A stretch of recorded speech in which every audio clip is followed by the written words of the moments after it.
んにちは、モネです。今日の動画は毎月恒例の1ヶ月を振り返る手帳の中身動画です。最初に言っておきますね。今月はですね、正直に言うと怠けました。頑張るのもいいんですが、時には怠けるのも大事だと思ってます。たまには肩の力を抜いてサボる自分も許してあげましょうということで、今月の手帳振り返りはいろいろとできてないところをあえて公開していこうと思います。なんだ、結構モネもサボってるんだとか、手帳ってそれでもいいんだって思ってもらえたら嬉しいななんて思います。皆さんから質問箱でいただいている質問にも途中で答えているので、よかったら最後まで見ていってください。ちなみに質問箱は分かりづらいんですが、概要欄下の方 SNS 一覧にあります。質問をいただくことが増えたので、そろそろ手帳にまつわる Q&A まとめ動画第2弾の動画を出そうと思ってます。質問箱の中から答えていくので、よかったら投稿してみてください。それでは今日も楽しい手帳時間いってみましょ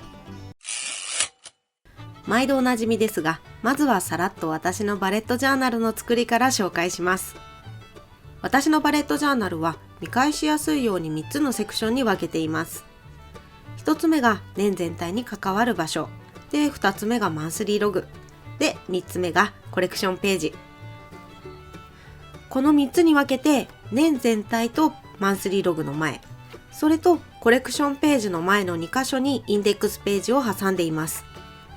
そして私はマンスリーログをテンプレート化しています。毎月違うね、素敵なデザインを作ってる人のバレットジャーナルを見て、いいな、可愛いななんて思って憧れから始めたんですが、1ヶ月分のセットアップをするのに私はとんでもなく時間がかかってしまいました。その結果、手帳の中身が全然書けなかったんですよね。セットアップ終わったって思ったらもう次の月で、そんなことがあったので、私の場合バレットジャーナルはあくまで自分の使う時間を整えるためだったり、自分の記録のために作ろうって決めたので、そっちに時間がかけられるようにテンプレート化してます。テンプレートの作り方をよく聞かれるんですが、私が使っているソフトがインデザインっていうちょっと特殊なデザイン系のソフトを使っています。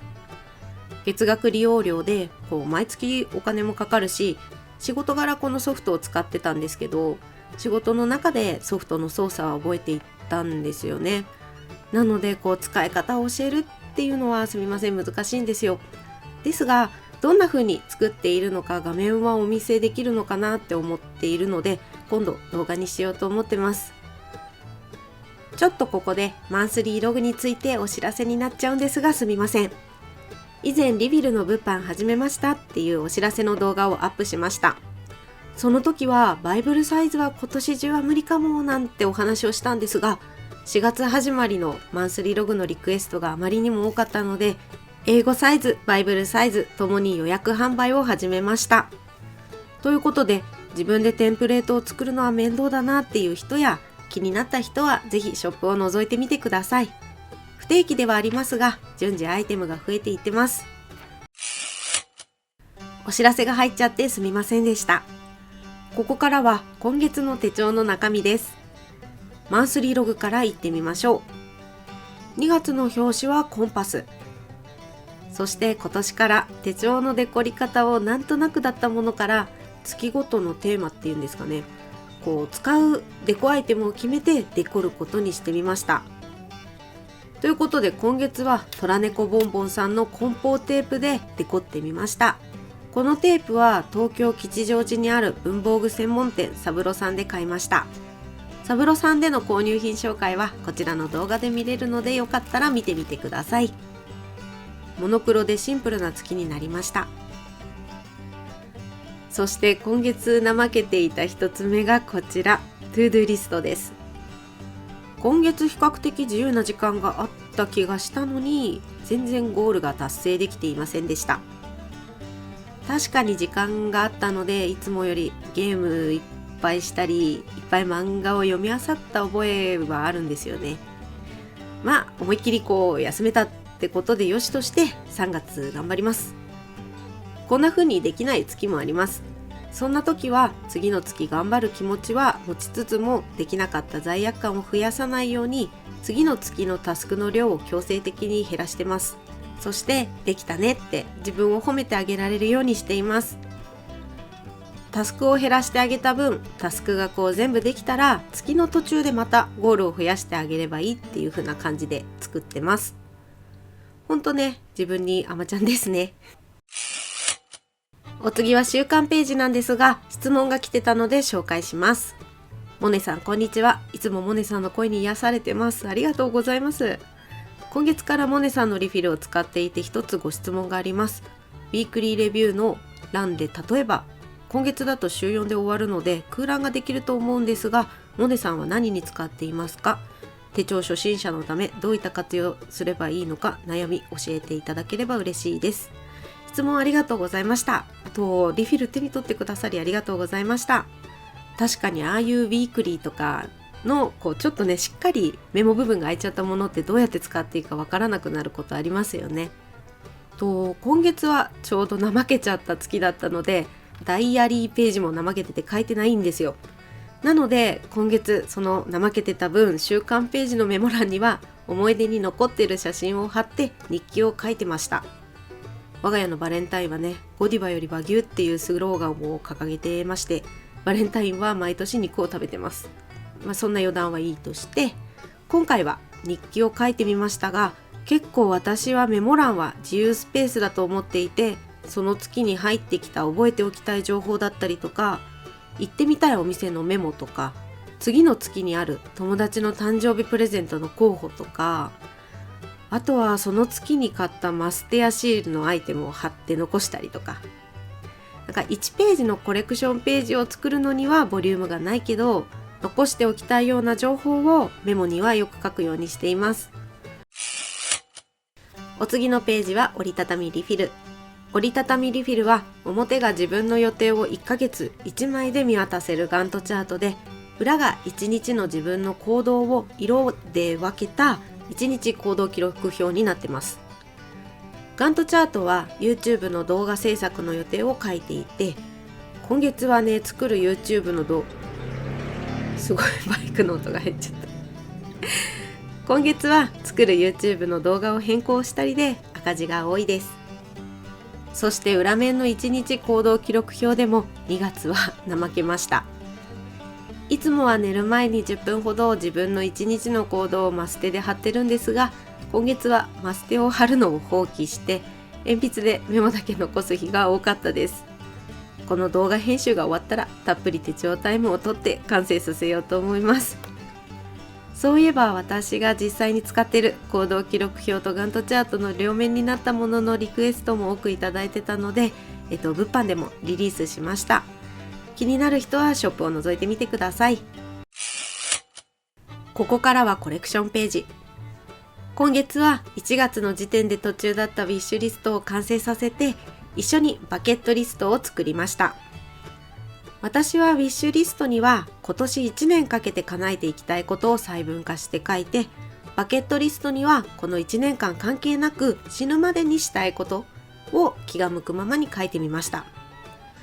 すぐには叶えられないだろうけど、大きな夢を書いていってます。ウィッシュリストを作るときってやっぱり叶えたいって思って作る人が多いと思うんですよ。だけど1年経ってみると全然叶えられてないって思うようにチェックができてなかったりする人も多いんじゃないでしょうか。作って終わりじゃない叶えられるリストにするために大事なポイントを紹介した動画をアップしたので、気になる人はこちらの動画をご覧ください。ここで質問があったので紹介します。モネさん、こんばんは。いつも車での通勤中にラジオとして聞いたり、手帳タイム中に動画を見て一緒に手帳を触ってる気分になってます。ありがとうございます。質問ですが、コレクションページを作るのにだいたいどれくらいの時間がかかってますか？私は欲望メモとマインドマップがなかなか作れず、空き時間にちまちま作っているのもあり、結構な時間をかけてしまっています。参考までに教えていただければ幸いです。これからも応援してます。質問ありがとうございます。ですね、今回作ったウィッシュリストに関しては結局 1.5 ヶ月ぐらいかかってますね。でも時間がかかることって全然悪いことじゃないし、それだけ自分と向き合ってるっていうことなので、マイナスに思う必要はないと思ってます。手帳は人によっていろんな使い方があると思いますが、私の場合は手帳を通して自分を整えたりとか、なりたい自分になっていくために使いたいので、書く速さや量よりも内容を重視したい派です。